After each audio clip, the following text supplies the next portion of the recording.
നെഗറ്റീവായിരുന്നു. ഇവിടെ പൊന്മുടിയിൽ പറഞ്ഞാൽ നമുക്കൊരു സമാധാനവും സന്തോഷവും. നെഗറ്റീവായിരുന്നു. നെഗറ്റീവ് വാക്ക് പോലെയല്ലേ, നെഗറ്റീവ് അയോൺ എന്ന് പറഞ്ഞാൽ ഒരു കടലടിയിലെ ഇതിലെ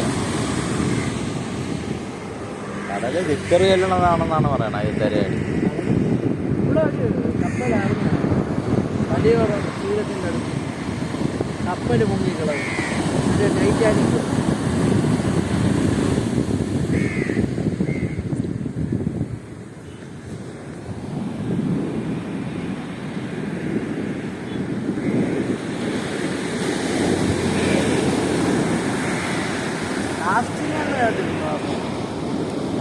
കാസ്റ്റിംഗ് ഇവിടെ ഇങ്ങനെ ഇറങ്ങി ചൂണ്ട ഇവിടെ